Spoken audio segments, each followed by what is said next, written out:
Bom, então está aí iniciada a gravação, tá? Vamos continuar vendo aqui a parte que a gente está vendo um pouco mais prática, né? Semana passada a gente fez o DNS, né? Hoje a gente vai ver o DHCP, vamos ver a teoria, como funciona o DHCP, para que ele serve. Depois vamos ver como a gente implementa. O DHCP é um protocolo bastante simples, o servidor também é bastante tranquilo, bastante fácil de ser programado, tá? Aí eu acho que hoje ainda vai depender do tempo, a gente começa a ver roteamento, né?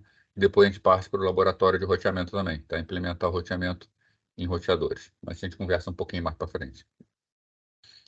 Antes disso, alguém quer fazer alguma pergunta, falar alguma coisa sobre a semana passada, qualquer outro assunto?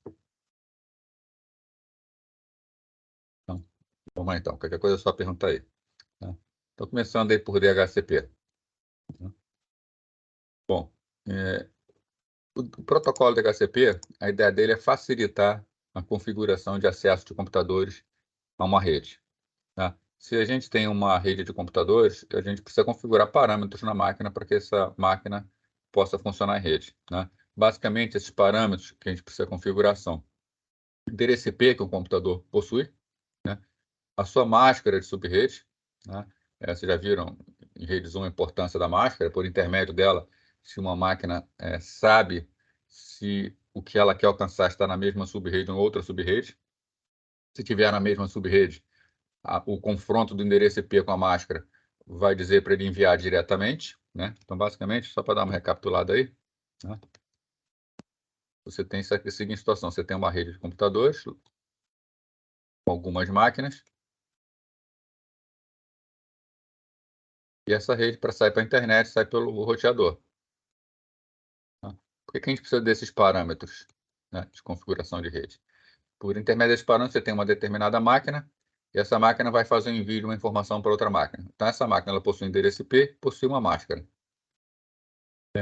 Pelo endereço IP e pela máscara, ela sabe dizer se o endereço IP destino para o qual ela quer mandar a informação está na mesma rede ou não, tá? Então, vamos supor que esteja na mesma rede. Por exemplo, aqui essa máquina é a máquina 192.168.0.5. Ele quer mandar para a máquina 192.168.0.10. Se ele olhar a máscara de rede dele, a máscara de rede com uma rede barra 24, como o início é igual, o 92.168.0 para as duas, o que ela vai fazer? Ela vai providenciar o envio da informação diretamente para essa máquina, tá? E agora, se ela quer mandar para o endereço, por exemplo, 172.16.20.20, né? Não está na mesma subrede, tem que mandar para fora. Nesse caso, ele não vai mandar diretamente, ele primeiro manda para o roteador dele, ele endereça um pacote para o roteador dele, e o roteador dele vai providenciar para que essas informações sigam adiante, né? Então, a máscara de rede e a máscara de subrede, desculpa, o endereço IP e a máscara de subrede servem para dizer se deve enviar diretamente ou por intermédio do roteador. Obviamente, precisa também do endereço do gateway, que é o endereço do roteador, né? Então, o endereço do roteador, ele vai poder mandar a informação para o roteador dele. E, por fim, uma quarta informação que é muito importante também, é o endereço do servidor DNS, já que o servidor DNS é quem faz a tradução de nomes e endereços IPs, né? Esses parâmetros podem ser configurados manualmente, tá? Não tem problema nenhum, tá? Não tem problema nenhum se houverem poucas máquinas para serem configuradas, né? No ambiente onde a gente tem pessoas que não têm essa habilidade para fazer essa configuração, né? Não tem esse conhecimento para fazer esse tipo de configuração, né? Ou não tem, às vezes, autorização, né? A máquina ela é protegida, e a pessoa não tem uma conta de administrador, né? Fica muito difícil fazer essa configuração manualmente. Uma outra situação são redes muito grandes, né? A gente tem organizações aí que tem 500, 1.000, 2.000 equipamentos ligados em rede. Então, essa configuração manual pode ficar bastante complexa, eu preciso ter muita gente para fazer isso, né? O DHCP ele surge como uma solução para que a gente não precise fazer essas configurações em cada máquina de forma manual. A gente configura um ou mais servidores DHCP numa rede, né? E esses servidores passam a fazer essa configuração. Então, para facilitar essa distribuição de endereço, né, e também demais parâmetros de rede, né, a IETF, né, Internet Engineering Task Force, desenvolveu um protocolo que ficou conhecido como DHCP, Dynamic Host Configuration Protocol, né? Então, um protocolo de configuração dinâmico de host, né, de hospedeiros. Tá? O administrador do sistema, então, ele deve configurar um servidor fornecendo um grupo de endereços IPs, né? Já que esse servidor vai entregar endereço para várias máquinas diferentes, ele precisa ter um pool de endereços, né? Assim que um novo computador se conecta à rede, então, ele entra em contato com o servidor e solicita o endereço, tá? Para a simplicidade do protocolo, o DHCP é desenvolvido em cima do DP, né? Ele é guardado por conexões na porta 67 do DP. Então, é por intermédio dessa porta que vai haver troca entre cliente e servidor, tá? Bom, então, de modo geral, o DHCP ele permite 3 tipos de atribuição de endereço, tá? O primeiro é que a gente fala de chama de configuração manual, tá? O administrador ele especifica o endereço que cada hospedeiro vai receber quando ele se conecta à rede. Então, você individualmente configura. Tal máquina recebe tal endereço IP, né, específico para aquela máquina, né? É uma configuração que é mais pesada, né, já que cada máquina tem que ser configurada individualmente, então você tem um maior controle sobre o que está acontecendo, tá? Vou pular automática por enquanto, ou partir logo para a dinâmica, depois eu volto aqui na automática, tá? A configuração dinâmica é o extremo oposto da configuração manual, né? Nessa configuração aqui, o servidor ele empresta um endereço a um hospedeiro, tá? Então fica emprestado durante um tempinho, por tempo limitado, né? E quando o hospedeiro não estiver mais utilizando esse endereço, ele pode ser locado a outro hospedeiro. Então a situação é, eu ligo a minha máquina na rede, minha máquina está para receber dinamicamente, ela entra em contato com o servidor me fornece esse endereço IP, mas eu só posso utilizar esse endereço durante um determinado tempo, né? Quando eu não vou mais usar esse endereço, eu saio da rede, eu abro mão desse endereço e o servidor já pode emprestar esse endereço para outra máquina. Ou se eu for ficar muito tempo, eu posso pedir renovação desse endereço, dessa configuração, tá? Configuração automática, ela está exatamente no meio do caminho entre a manual e a dinâmica. A configuração automática é o seguinte, a gente configura um pool de endereço no servidor DHCP, tá? E quando uma nova máquina entra no sistema, a configuração parece com a dinâmica. Essa nova máquina nunca entrou, o servidor não tem registros dessa máquina, então ele seleciona dinamicamente ou automaticamente o endereço IP para essa máquina. A diferença para a dinâmica é que na automática a máquina vai ficar com esse endereço no futuro somente para ela. Passa a ser como se fosse um manual, né? Então, no primeiro acesso, funciona de forma dinâmica. A partir daí, esse endereço fica reservado para essa máquina e ela passa a usar sempre esse mesmo endereço, tá? O problema da automática e da manual é que uma vez que a gente reserva o endereço para uma máquina, esse endereço vai estar sempre com essa máquina. E se essa máquina nunca mais voltar para a rede, esse endereço se perde, tá? Então, normalmente, a não ser em situações muito extremas, a gente sempre usa a configuração dinâmica, tá? E, às vezes, configuração manual. Essa configuração automática aqui, muitos softwares, ou talvez a maioria deles, nem dão a opção de ser feita, tá? Então, o que a gente vai fazer no laboratório são justamente essas duas. Nós vamos fazer a configuração dinâmica e a configuração manual, né? Levando em conta a dinâmica, tá? A manual é extremamente simples, você reserva o endereço e pronto, tá?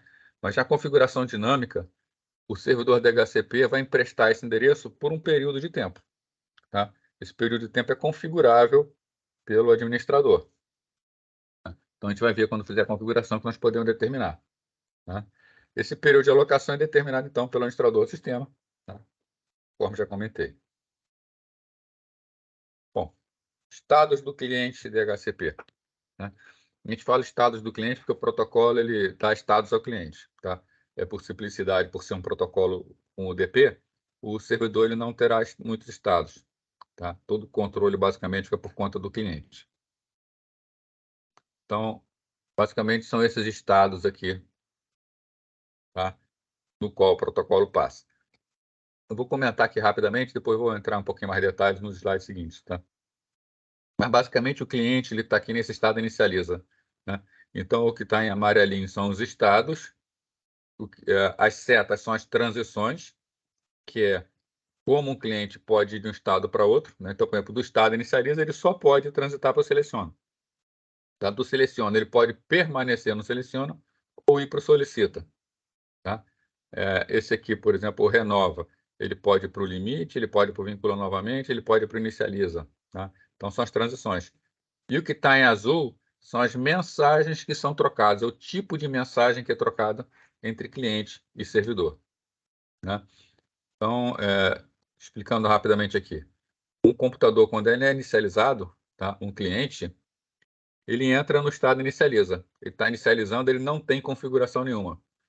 Então, ele envia uma mensagem na rede chamada DHCP Discover, tá? No DHCP Discover, o cliente está numa situação que ele está na rede, vou botar aqui cliente, a máquina menorzinha, e tem alguns servidores, tá? Vou botar os servidores como grandões aqui, né? O cliente ele vai solicitar que um servidor forneça para ele uma configuração IP. Aí a primeira pergunta, né? Como o cliente ele pode solicitar alguma coisa na rede se ele ainda não tem endereço? Tá?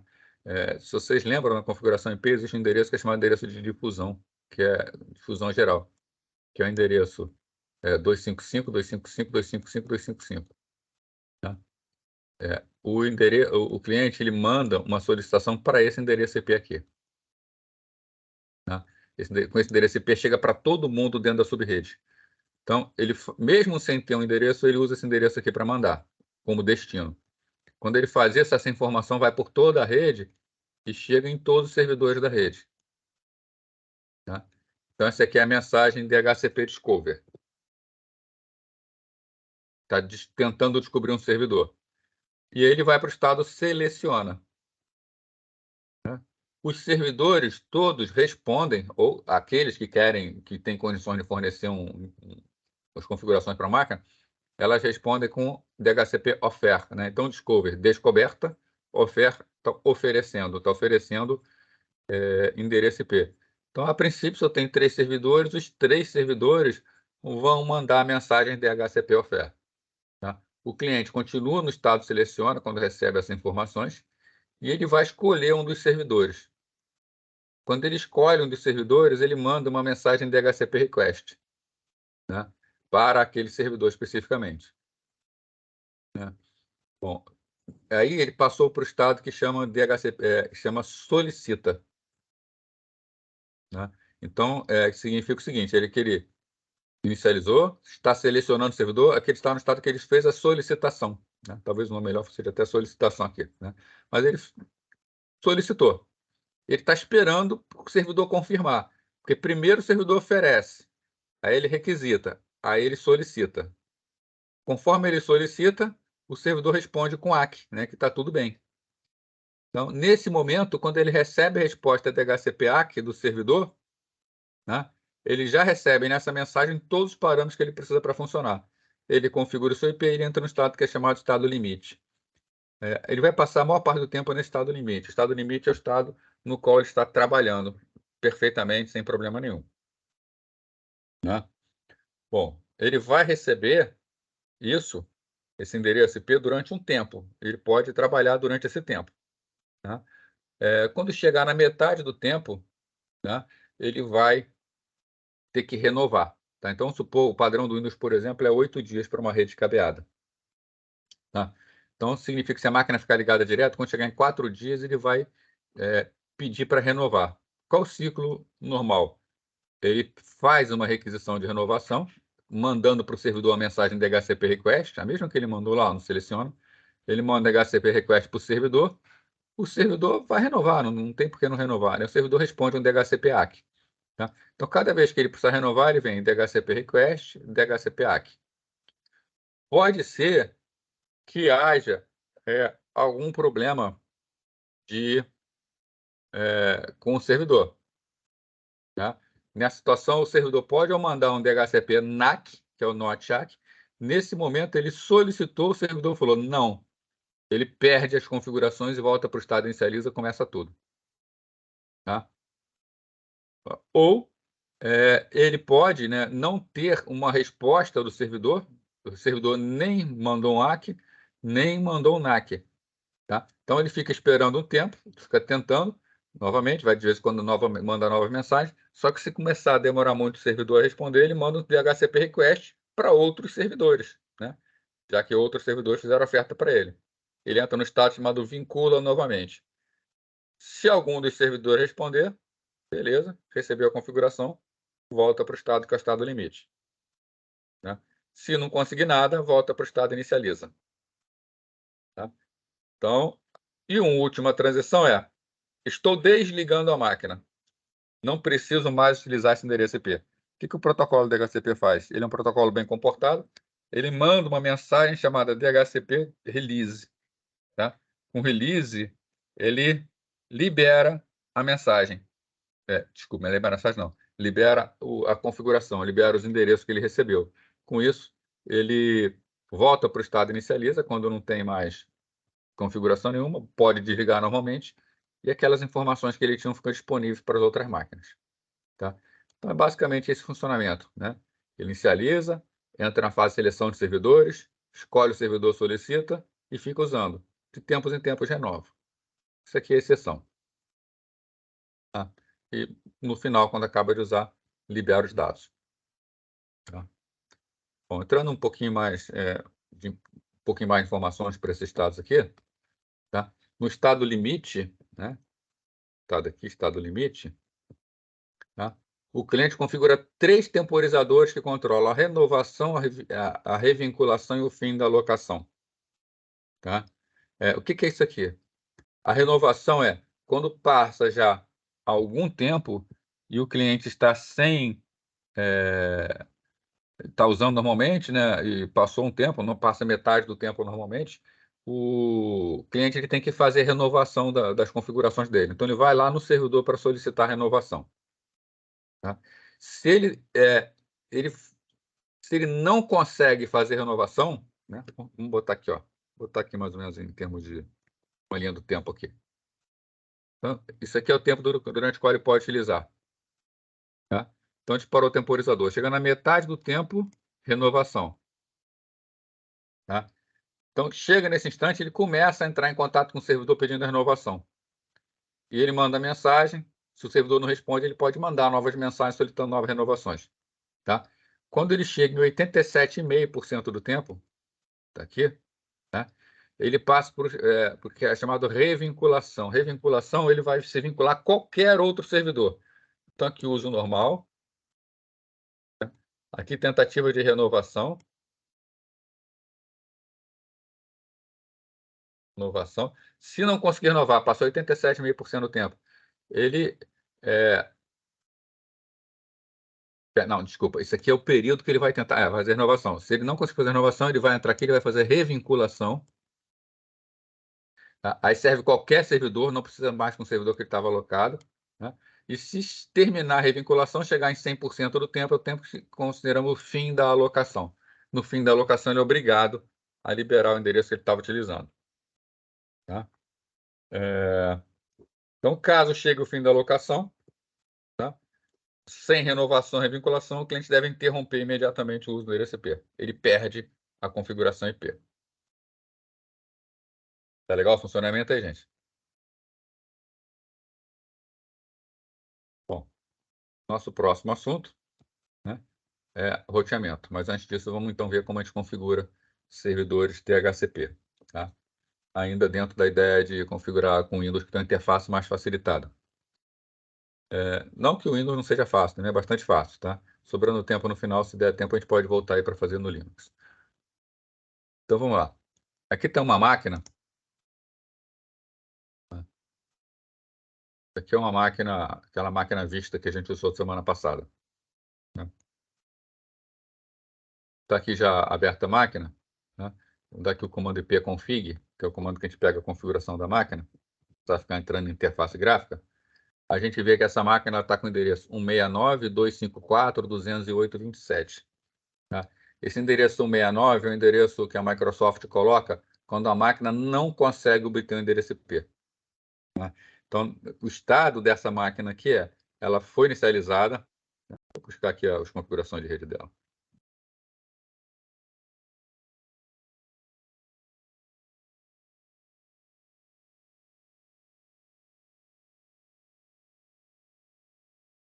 Tá aqui, ó, obter endereço IP automaticamente, obter um servidor DNS automaticamente, tá. Então ela está configurada, com a configuração automática, ou seja, ela está configurada para ser um cliente DHCP. Se eu quisesse fazer uma configuração manual da máquina, eu marcaria aqui, né, colocaria endereço IP, máscara, gateway, servidor DNS. Mas não, vou configurar automaticamente. Tá? Então, essa máquina está com a configuração automática, ela está para obter esse endereço IP automaticamente. Como não temos um servidor DHCP aqui nessa rede, tá? Lembrando que aqui eu estou usando aquela rede Intnet, tá? Vou pegar aqui a rede do VirtualBox, que eu expliquei para vocês semana passada, né? Esse VirtualBox aqui, acho que eu, na verdade, desconectei.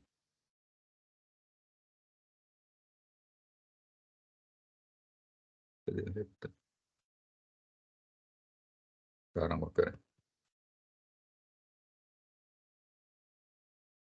Tá aqui. Acabei que tinha desconectado. Tá? Configuração de rede do VirtualBox. Tá? Então, aqui na configuração de rede do VirtualBox, eu estou usando a rede interna. Significa que somente as máquinas que estiverem na rede interna do VirtualBox vão se falar. E nessa rede interna não tem um servidor DHCP. A gente vai configurar só agora. Né? Como eu não tenho servidor DHCP, essa máquina não recebeu o endereço IP, né? E está com essa configuração, então, 69254, que é aquela faixa de endereço que a Microsoft disponibiliza para configuração, vamos falar assim, automática, tá? Se você tiver várias máquinas numa rede sem um servidor DHCP, todas as máquinas vão receber essa faixa. Né? Aí vai ter uma condição mínima de funcionamento em rede. Mas vamos lá, configurar o servidor DHCP. Tá? Eu vou iniciar aquele servidorzinho que a gente estava usando semana passada.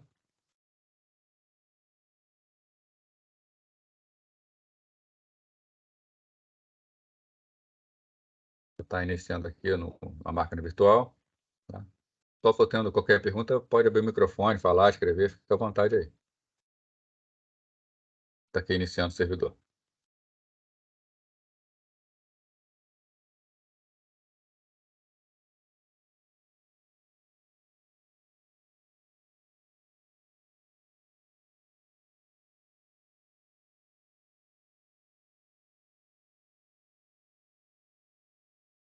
A gente vê que o Windows Server ele inicia bem rápido.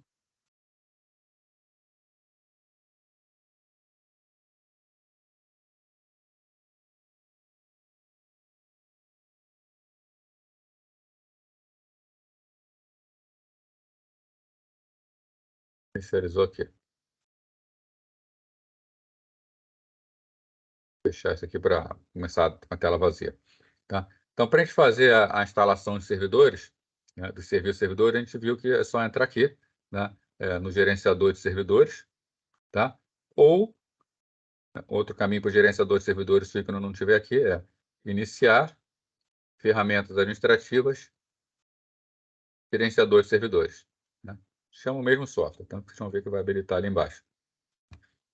Isso aqui, já discutimos semana passada, a gente acrescenta funções e recursos ao sistema. Né? Que está dizendo, já temos o servidor DNS funcionando, ele está com um indicador que está com algum problema aqui, né? Muito provavelmente esse problema aqui é para dizer que o secundário não está no ar, que a gente só está com o servidor principal, e a gente configurou o secundário. Tá? Mas a gente viu que funções são aqueles serviços que a gente pode instalar no servidor que é para uso pela rede como um todo, para geral para a rede. Então, por exemplo, o servidor DNS é um serviço para a rede. Essa máquina vai prestar serviço para que as outras máquinas funcionem, para fazer tradução de endereços para as outras máquinas na rede. Tá? Já recursos estendem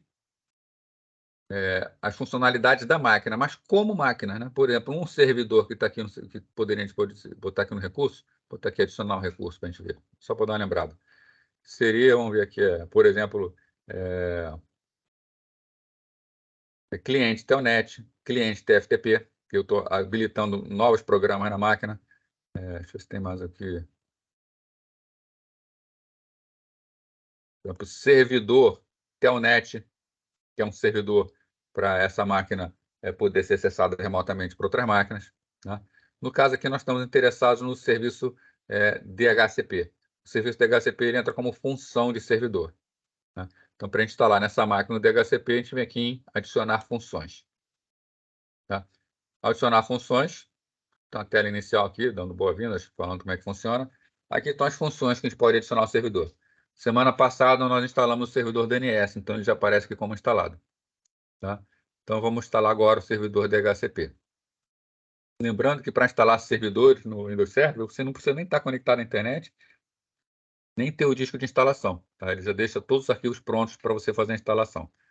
Então, marquei o DHCP, próximo. Né? Aliás, antes disso, pessoal, faltou um detalhe importante. Um servidor DHCP ele vai distribuir endereço IPs. Tá? Como ele vai distribuir endereço IPs, ele precisa estar configurado corretamente com endereço IP fixo. Né? Vamos ver se é só confirmar aqui se essa máquina está com endereço IP fixo. Tá, então, essa máquina já tem endereço IP fixo, ela pode ser configurada sem problema. Então, ela está aqui, o endereço IP dela, 9.268.10.51, máscara certinho, gateway, tudo bonitinho. Né? Mas essa máquina está com o IP configurado certinho. Vamos lá, continuar o DHCP. Né? Então, aqui ele fala, introdução, fala sobre o servidor DHCP, tem algumas informações aqui adicionais que a gente pode clicar em cima, se quiser saber informações sobre o que é o serviço, como configurar. Então, a gente vai aqui em próximo. Bom, um servidor DHCP ele vai funcionar em algumas interfaces de rede. Tá? Ele recebe requisições por interface de rede. A gente viu que a forma como o cliente solicita é mandando solicitações por endereço 255.255.255.255. Tá? Então, essa solicitação ela pode chegar por qualquer das interfaces do servidor.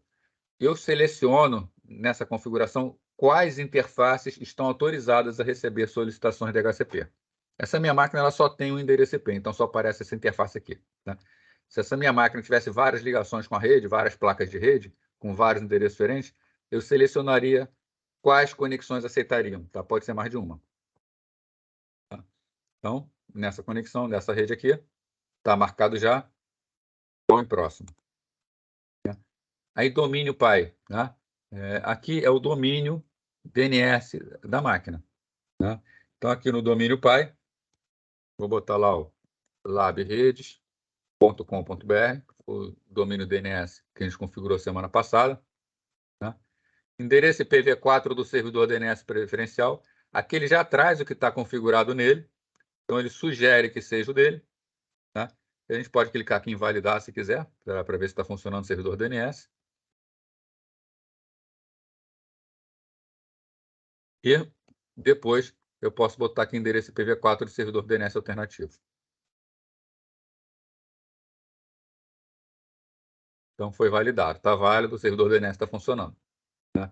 Então essa aqui já é uma configuração que ele vai passar para os clientes. Quando ele chegar no cliente, ele vai dar essa configuração. Né? Então, próximo. Aqui é especificar configurações de servidor IPv4 UINS. Tá? Um UINS não é necessário, o UINS é necessário. Tá? Deixa eu dar uma explicaçãozinha aqui para vocês do UINS, que é o seguinte. O UINS é o protocolo antigo. A Microsoft é um protocolo específico da Microsoft, só funciona com máquinas Microsoft, mas a Microsoft mesmo recomenda não utilizá-lo mais, porque ele é muito antigo. Só que se tiver máquinas legadas, né, máquinas muito antigas na rede, se você precisar, você pode instalar também um servidor UINS. Está entrando aqui. Agora foi. Vou abrir aqui o Paint para poder desenhar um pouquinho aqui. Tá? Então, o que é o servidor UINS? Você tem uma rede. Estou botando agora o esquema antigo de rede de Microsoft. Tá? Você precisa encontrar máquinas na rede, descobrir o nome de máquinas na rede. Então, você tem essas máquinas aqui. O que o protocolo UINS faz? O UINS não, desculpa, o padrão Microsoft. A máquina, quando chega na rede, ela se anuncia na rede. Tá? Se anuncia da seguinte maneira, ela manda uma mensagem por difusão também para todo mundo. Essa mensagem passa por toda a rede e chega em todas as máquinas da rede. Né?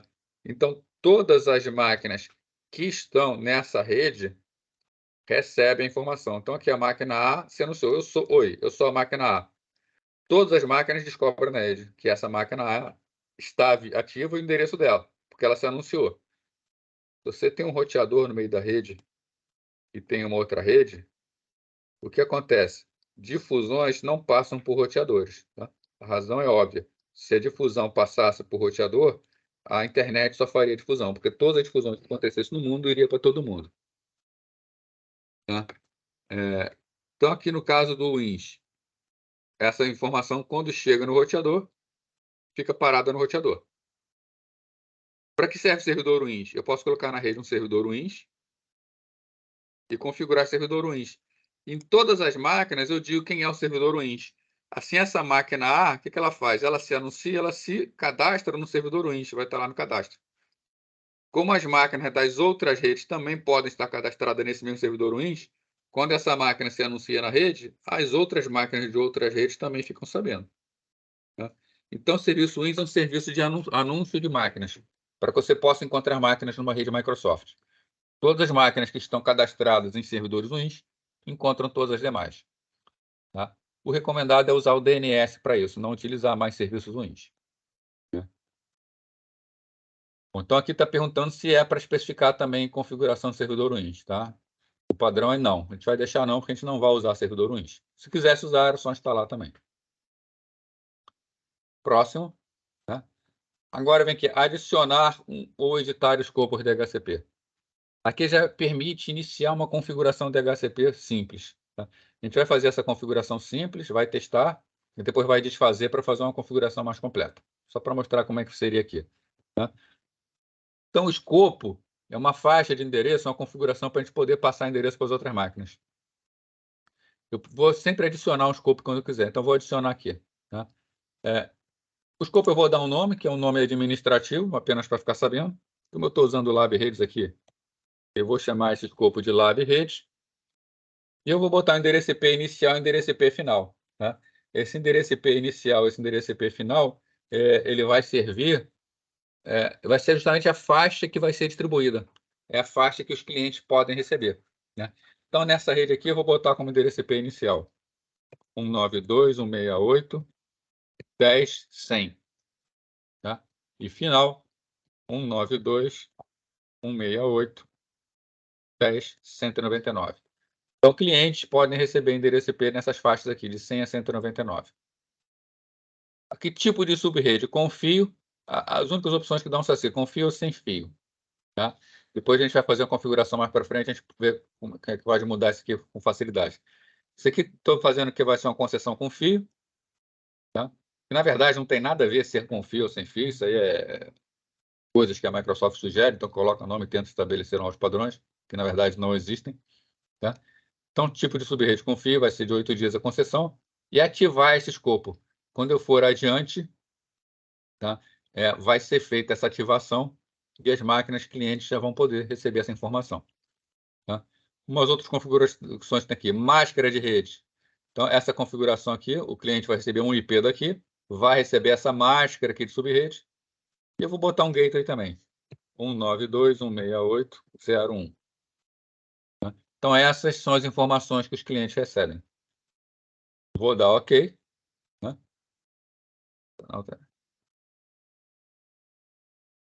Botei errado aqui de cima. Aqui é 168, então 158. Tá? Então, 92168, 92168.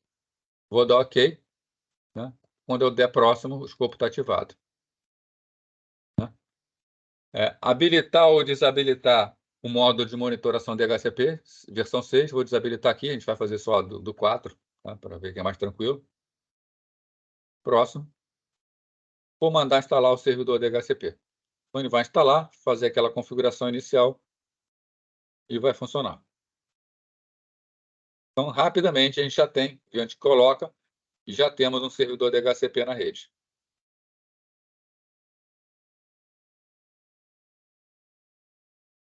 Tá? Então, instalação bem sucedida, fechar. Conforme a gente já viu tudo, é que iniciar ferramentas extrativas. Tá? Assim como semana passada a gente usou o DNS para configurar o DNS, depois que instalamos o DHCP, aparece aqui uma entrada do DHCP. Está aqui o servidor 1, que é o nome da máquina. A gente abre aqui a máquina. Nós temos o IPv4 e IPv6, eu abro o escopo IPv4. Tem aqui o escopo Lab Redes. Tem algumas informações, concessões ativas. Não tenho nenhuma concessão ativa. Né? Para a gente ver que está funcionando, vamos voltar lá no nosso cliente. Tá? Uma maneira da gente testar seria o quê? Desconectar e conectar a placa de rede. Ele já tentaria entrar automaticamente. Vamos ver se ele já pegou. Não está com a configuração 69. Uma maneira da gente forçar é dar o comando ou tirar o cabo de rede e colocar o cabo de rede numa máquina física, ou também na máquina física aqui, dar o comando ipconfig/renew. Tá? Com esse comando ele vai tentar contato com o servidor DHCP para conseguir uma configuração IP. Está aqui, conseguiu. O domínio que a gente configurou. Domínio labrede.com.br. Endereço IPv4, ele recebeu o endereço 192.168.10.100, que foi o primeiro. A máscara de rede, o gateway, tudo bonitinho. Tá? Se eu aqui der o comando ipconfig/all, né, ele me dá mais informações de rede. Tá? Então, aqui, por exemplo, ó, obteve a licença no dia 30 de setembro. Essa licença ele pode usar até o dia 8 de outubro. Né? Lembra que a gente configurou para expirar em 8 dias? Então, ele pode usar até dia 8 de outubro. Tá? Quem foi o servidor da DHCP que deu para ele a informação? Esse serviço aqui, 192.168.10.51. Tá? E se a gente tiver aqui no servidor, mandar atualizar, ele está aqui, concessão ativa, 192.168.10.100, nome da máquina, usuário PC. Tá? É o nome da máquina que está aqui, ó, usuário PC. Tá? Então, funcionando direitinho DHCP. Né? Se eu subo outras máquinas também recebem esse endereço IP automaticamente. Tá? Uma pergunta aí, pessoal?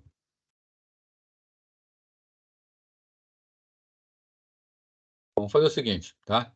Eu vou agora matar esse escopo, tá? E vamos criar um escopo aqui por esse console, pelo console de gerenciamento do DHCP.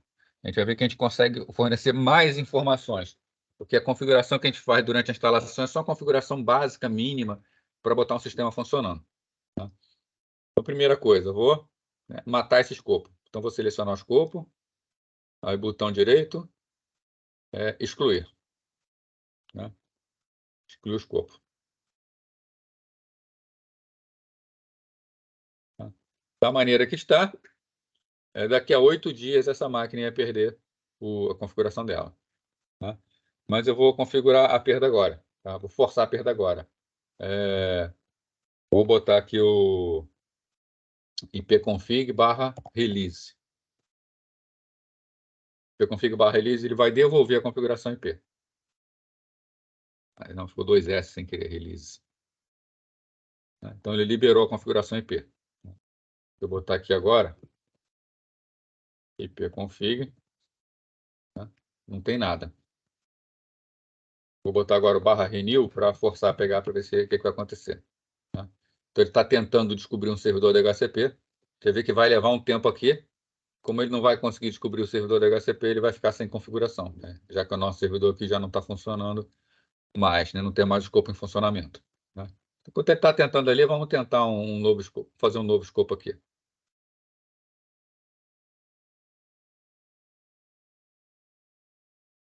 Bom, então, como a gente configura um novo escopo? A gente marca aqui IPv4, novo escopo. Né? Então, vai entrar no assistente para criar um novo escopo. Né? Aqui a gente vai dar um nome, uma descrição para o escopo. Chamar LabRedes 2. Tá? Tal qual na outra configuração, endereço IP inicial, endereço IP final. Então, vou botar 192.168.10. Em vez de 100, vou botar 150. E vou botar até o 199 também. Aqui é a máscara, ou o comprimento. Aqui, eu posso variando o comprimento, eu vou variando a máscara automaticamente lá embaixo. Vou aumentar o comprimento, muda a máscara. Tá? Então, esse é o comprimento 24 mesmo, 24 CIDR. A máscara padrão, 255.255.255.50. Tá? Aqui já deu erro, ó. Não tem servidor DHCP, então não conseguiu pegar. Né? Se eu der só ipconfig, ele está lá com aquele endereço padrão da Microsoft. Então, Aqui eu defino o intervalo de endereço, então ele vai distribuir do 92.168.10.150 até o 92.168.10.199. Avanço. Aqui eu já posso adicionar exclusões, tá? Exclusões são endereços naquela faixa que eu não quero que seja distribuído. Então, por exemplo, eu não quero distribuir do 161 ao 165. Então, eu posso botar 192, 168, 10, 161, até 192, 168, 10, 165. Então, adiciono, tá? Esses endereços não serão distribuídos. Eu quero endereço só, eu quero 170 também não vai ser. 192, 168, 10, 170. Adicionar, tá? Então, aqui está até escrito endereço, né? Em cima tem a faixa, 161 para 165, e aqui o endereço 170. Nenhum desses vai ser colocado. Remover, se eu quiser remover uma faixa de exclusão dessa, né? Atrasa em milissegundos, eu posso atrasar a resposta do servidor, tá? Isso aqui eu posso botar um servidor que eu quero que sempre ele responda. Mas se eu quiser configurar um segundo servidor para responder caso o primeiro caia, eu posso botar um atraso aqui, de forma que esse servidor ele sempre demora mais a responder. E aí, quando ele responde, o cliente já se conectou no outro, tá? Vamos deixar sem atraso mesmo. Então, beleza aqui. Vamos avançar. Aqui é a duração da concessão, né? A concessão padrão que está aqui da Microsoft é 8 dias, 0 horas, 0 minutos. Particularmente, eu acho 8 dias muito tempo, né? Isso aí vai depender, até porque as negociações da HCP elas são muito rápidas, tá? Mas que a gente pode mudar. Posso, por exemplo, não, vou botar aqui, eu trabalho num shopping e eu não quero deixar uma concessão de 8 dias, senão o cliente no meu shopping chega, usa, vai embora, eu vou ficar com esse endereço IP durante 8 dias preso, né? Vai que ele sai da área sem ter largado esse endereço IP, tá? Então aqui, em vez de dar 8 dias, eu trabalho no shopping, eu vou dar para ele 1 hora de concessão, tá bom, né? Se depois de uma hora ele precisar, o sistema pega novamente. Na verdade, a cada meia hora o sistema vai pedir de novo, tá? Então, concessão de 1 hora, avançar, tá? É, aqui é configurar opções de escopo, é saber se eu quero fazer configurações mais avançadas, dar outras informações. Eu vou botar que sim, porque eu tenho mais informações que eu quero fornecer, né? Então, uma das informações a mais que eu vou fornecer é endereço do roteador, tá? Uma máquina para ir para a internet ter endereço do roteador. Espera, o Paulo está perguntando ali. Desculpa, Paulo, não via tempo. Teria um exemplo de utilidade prática para faixa de exclusão? Tá sim, você às vezes quer distribuir a sua faixa inteira e você tem alguns equipamentos que estão em alguns endereços IP específicos, né? E esse equipamento pode não receber por DHCP, né? Um exemplo é servidor de impressão antigos, tá? Eles não, alguns servidores de impressão muito antigos, eles não têm no software dele cliente DHCP, você tem que configurar um IP nele, né? Até porque um servidor de impressão é bastante interessante estar no IP fixo. Então você pode distribuir uma faixa e reservar um endereço específico para esse servidor de impressão, né? Tá legal, Paulo? Mas isso é bastante raro, tá? É porque isso também poderia ser resolvido de uma outra forma, né? Por exemplo, aqui eu distribuí os endereços do 151 ao 199. E eu poderia botar esses fixos a partir do 200. Então, quer dizer, a exclusão já seria automática, vamos falar assim, né? São aquelas faixas que eu não coloquei. Mas está aí. Tá aí a opção de exclusão, né? Sim, se você quer saber sinceramente, na prática, eu nunca usei essa exclusão, porque se a gente precisa de endereço, o que eu falei para você, né? A gente separa uma faixa da rede para esse endereço. Mas oferece a opção. Então, o roteador, o gateway nosso vai ser 192, 168, 10, 1. Não pode esquecer de clicar em adicionar, né? Servidor de nomes de domínio DNS, né? O domínio DNS, o nosso aqui é labredes.com.br. O nome do servidor, o endereço IP, já está até ali, ó, 92.1051, então não preciso mexer, né? Avançar. Servidor WINS, aquilo que eu já expliquei para você, a gente não vai usar servidor WINS, então é só deixar em branco. Avançar, né? Deseja ativar o escopo agora? Sim. avançar, né? Com isso, esse novo escopo está criado, né? Então, está aqui o escopo, né? Vamos ver agora se ele vai pegar aqui, né? A gente configura aqui o ipconfig, está sem nada. Botar o ipconfig/renew para mandar ele pegar o endereço IP. Ele está procurando um servidor.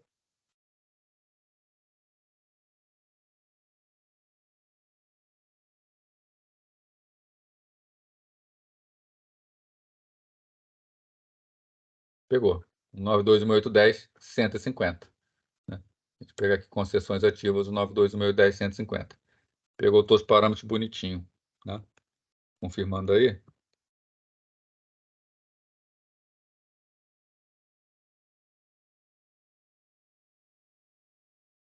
Config/all. Tá. Pegou lá do 92.168.10.150, né? Tudo certinho. Servidor 92.168.10.51, gateway 92.168.10.1. E conforme as máquinas forem conectando, a gente vai tendo aqui na relação de lista todas essas máquinas. Tá?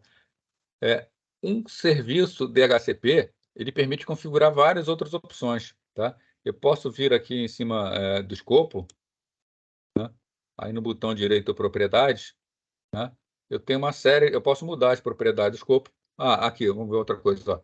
Ele pegou aqui, pelo horário da máquina aqui, tá com o horário errado, tá 6h58 aqui, ele recebeu o endereço IP, tá, às 6h57. Como a concessão é de 1 hora, ele pode usar até às 7h57. Tá? Aqui eu posso mudar o pool de endereços se eu quiser. Né? As configurações DNS. Né? Deixa eu ver aqui. Atribui endereço IP dinamicamente para clientes. Né? O DHCP ele é uma evolução do protocolo BootP. Então, eu posso configurar aqui para ele funcionar como servidor DHCP, como servidor BootP ou ambos. Se eu botar ambos aqui, ele responde para ambos os protocolos. Eu posso vir aqui, tá? Ainda em... Pegar aqui. Está me faltando aqui informações, né? Eu quero mais informações.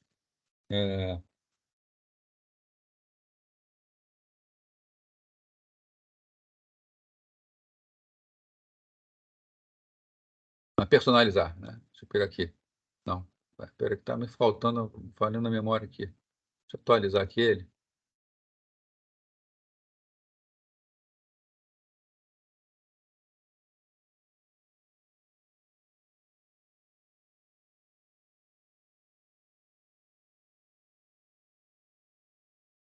Não, está me faltando aqui opções de escopo mais avançadas.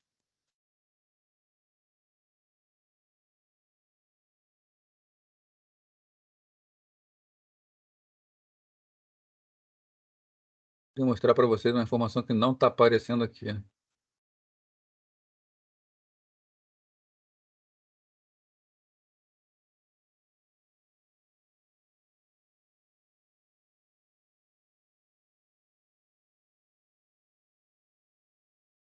Enfim, depois eu vou tentar pegar aqui. Ver se eu anotei aqui.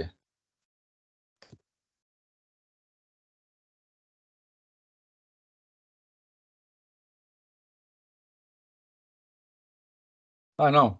Desculpa, que eu estou querendo fazer, acabei botando a carroça na frente aqui, tá? É que, na verdade, vai ser no próximo passo, vai ser nas configurações específicas. Eu estou querendo ver opções avançadas para uma máquina específica. Tá? Então, vamos para o nosso próximo passo aí que a gente vai ver lá. Tá? Essa configuração que a gente fez aqui foi uma configuração genérica. Tá? É uma configuração em que qualquer máquina entra, né? E ela recebe um endereço qualquer da relação. Então, essa máquina que ela entrou nesse momento, ela recebeu o endereço IP 150, tá? 192.168.10.150. A próxima vez que eu entrar com essa máquina, se esse endereço estiver disponível, ela pode receber esse endereço. Mas se esse endereço já estiver em uso por outra máquina, ele vai estar sendo usado por outra máquina. Tá? A gente viu que existe a opção de configuração manual do servidor DHCP. Tá? Essa configuração manual do servidor DHCP serve para que eu dê um endereço IP, sempre o mesmo endereço IP para a mesma máquina. Né? Então, como é que a gente faz isso? Aqui, no caso, o Windows chama de reserva. Tá? Reservar endereço IP. Então, uma razão para eu reservar o endereço IP para uma máquina. Eu poderia botar essa máquina prestando um serviço na rede. Como ela está prestando um serviço na rede, as outras máquinas vão sempre se conectar nessa máquina aqui. Então, é interessante que ela esteja sempre com o mesmo endereço IP, para que elas saibam onde se conectar.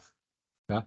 Então, vamos supor que essa máquina específica aqui, eu queira que ela tenha sempre o endereço 192.168.10.180. Né? Para isso, eu preciso configurar uma reserva.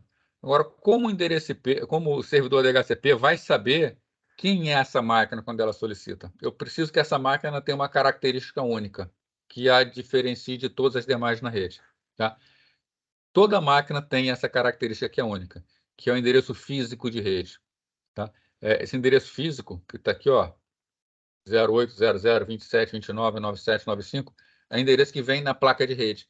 Ele já sai gravado de fábrica, e cada placa de rede que é fabricada no mundo tem um endereço único. A não ser uma outra pirata aí, né? Pode acontecer de dar um azar e sair com um endereço parecido na mesma rede. Né? Mas é por intermédio desse endereço físico que eu identifico uma máquina. Então, como é que eu faço aqui no servidor DHCP? Né? Eu vou criar uma reserva. Né? Para criar uma reserva, então, eu venho com o botão direito, nova reserva. Eu vou dar um nome aqui para a reserva, eu vou chamar de máquina 1. Tá? Qual endereço IP eu vou dar para essa máquina 1? 192.168.10. Vou querer reservar aqui 180. Aqui eu tenho que botar o endereço MAC, que é o que vai identificar ela. Deixa eu ver aqui se eu já estou com o dispositivo aqui. Tá, área de trabalho compartilhada, tá certo. Então, vou dar um Ctrl+C numa máquina e um Ctrl+V na outra. Né? Então, para isso, eu anoto o endereço IP de uma máquina e colo na outra. Aqui eu vou dar o Ctrl+C e Ctrl+V, que vai ser mais fácil. Vou copiar aqui o endereço IP, o endereço MAC, copiei, vou colar aqui. Né? Então, agora, sempre que essa máquina que possui esse endereço se conectar nesse servidor, ele vai fornecer o endereço 180. Tipos permitidos, ambos, tanto DHCP quanto PUTP. Adicionar. Se eu olhar agora as reservas, eu tenho essa reserva aqui, ó. Máquina 1, tá? Roteador 192.168.10.1, servidor DNS 1051 e domínio DNS labrede.com.br. Tá? Vamos aqui agora aquelas configurações que eu queria falar para vocês, que são configurações extras que eu consigo fazer por máquina. Né? Eu vou modificar também aqui. Esse roteador aqui, né?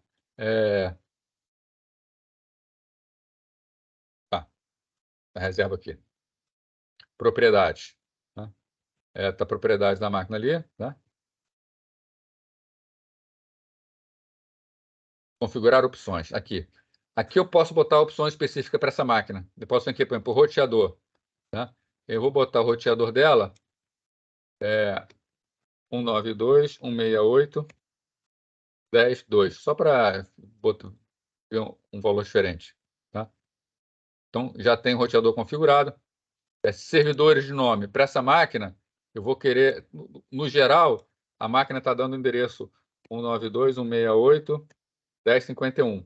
Aqui eu vou botar o 1051 e vou botar também o 1052. 192.168.10.52. Tá? Então, agora, essa minha máquina aqui especificamente, eu quero que ela receba 2 endereços de servidor DNS, diferente do padrão. Então, aqui eu posso configurar um servidor de horários para a máquina, eu posso configurar várias informações específicas de máquina, né? Para serem passadas para ela. Então, aplicar, ok. Né? Então, essa máquina aqui, ó, o roteador dela é o 10.2, é diferente do que está configurado para as demais. Ela tem servidores de nome diferente. Né? Então, agora, para fazer ela pegar essa informação, né? ipconfig /, vou dar um release primeiro, para ela liberar as informações que ela tinha antes.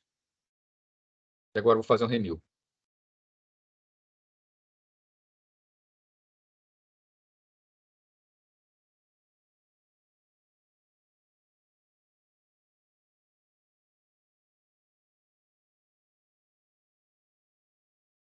Então, aqui, ó, dessa vez ela recebe 180, porque eu reservei para ela o número 180, tá? O Default Gateway 192.168.10.2. Então, ela recebe todas as informações específicas dela, né? Então, novamente, né, as informações gerais estão ali no pool, no escopo, e eu posso configurar informações específicas para cada máquina. Uma dúvida aí, pessoal? Tranquilo?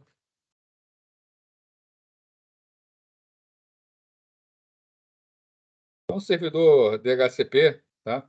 É isso aí. Ele é bem tranquilo. Só tem um problema, tá? Até que eu deveria ter avisado lá no início, tá? Mas vou então deixar avisado agora, tá? Se vocês forem configurar um servidor DNS para testar, não testem na rede de vocês, em nenhuma rede que esteja funcionando, tá? Porque o serviço DHCP ele é um serviço muito utilizado, ele é muito importante. Vamos supor que eu tivesse colocado esse servidor aqui e que eu não tivesse essa opção aqui, né? De estar na rede interna, né? Porque aqui eu estou onde? Estou, né? Vou mostrar novamente aqui, ó. Vou pegar aqui no servidor. Configurações da rede do VirtualBox. Eu estou usando a rede interna, né? Se eu tivesse na minha rede mesmo, se aqui em vez de rede interna estivesse configurado modo bridge, por exemplo, né? Vou botar aqui, ó.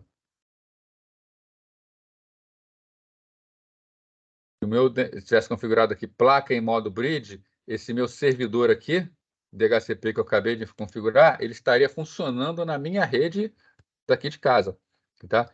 E eu teria um servidor DNS dentro da minha rede competindo com o servidor DNS do meu roteador. E esse servidor DNS aqui ia fornecer informações que são informações completamente erradas para acesso à internet. A gente fez com configuração de teste, né? Então, alguma máquina, algum celular que se conectasse e solicitasse, se essa máquina que eu configurei ela respondesse mais rápido que o roteador, o que ia acontecer? Esse equipamento ia pegar, né, e as máquinas iam parar de funcionar. Então, se eu coloco um servidor DHCP desse numa rede, né, eu prejudico o funcionamento da rede. Então, se vocês forem fazer teste, primeiro cuidado importantíssimo, tá? Botar para funcionamento na rede interna. Tá? E segundo cuidado, acabamos de fazer o laboratório aqui, né? Como é de teste, o que eu venho aqui? Ó? Venho aqui no escopo, botão direito, excluir. Tá? Exclui esse escopo aqui. Para evitar acidentes, para evitar que no futuro eu queira aproveitar essa máquina virtual, coloque ela na minha rede interna e eu deixei aqui um servidor de DHCP de testes. Tá? Então, nunca dê essa facilidade. Porque daqui a alguns meses, daqui a alguns anos, quando você for reaproveitar essa máquina, você pode não lembrar disso, e a sua rede vai começar a falhar e não vai saber por quê. Tá? Então, o DNS não tem problema ficar, não. Mas o DHCP ele pode comprometer o funcionamento da rede de vocês aí. Já num local, então, de trabalho com muitas máquinas, pior ainda, né? Você vai parar todo o trabalho.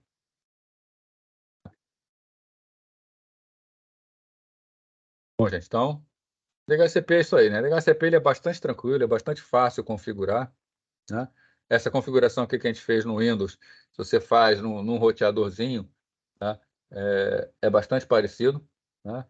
Mais para frente a gente vai ver a configuração de rede sem fio e a gente vai ver a configuração, a gente vai configurar novamente, tá? Esse roteador, a gente vai configurar um servidor DHCP dentro do roteador, vou mostrar para vocês como configura dentro do roteador, né? E a gente vai ver ainda voltar mais esse assunto aí. Tá? Então vamos voltar aqui, tá? A nossa disciplina. Alguma pergunta que quem quer fazer antes da gente continuar?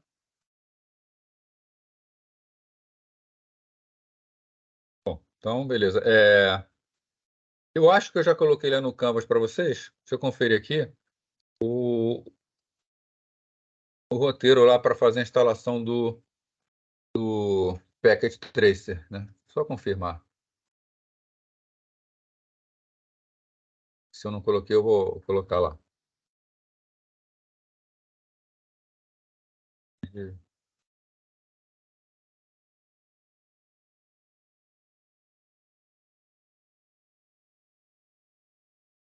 pouquinho lento aqui para abrir o Canvas. Um minutinho já está abrindo. Tá? Bom, então vamos lá. Enquanto não está abrindo aqui, no roteamento a gente vai ver como fazer configurações de rotas, como a gente configura roteadores, tá? Então, primeiro a gente vai ver a teoria de como é o funcionamento de um roteador, e depois a gente vai usar o Packet Tracer, que é um simulador, onde a gente vai montar uma grande rede com vários roteadores. Tá? E aí a gente vai poder configurar os roteadores. Tá? Eu acho que é o laboratório mais interessante que tem, que a gente pode fazer. Tá? É realmente configurar uma grande rede. Tá? Então vamos ver primeiro a teoria aqui, tá? Depois a gente vai ver como a gente faz no laboratório. Já abriu aqui? Deixa eu confirmar aqui. Ensino, slides. Tá, então botei no dia 17 de setembro, tá lá. Roteiro para realizar o download e instalação do Cisco Packet Tracer. Né? Então, vocês fazem esse download, é um PDF que explica como fazer o download, como fazer a instalação. Né? Para fazer a instalação, você tem que estar matriculado em algum curso. Né? Então, lá tem como fazer a matrícula no curso do próprio Cisco Packet Tracer. Né? E a gente vai, mais para frente, aprender a utilizar o Packet Tracer e depois configurar o roteamento nele, usar ele para simular rede sem fio, para criar toda uma grande rede com ele. Então, o passo inicial é de a gente estudar aqui a teoria de roteamento.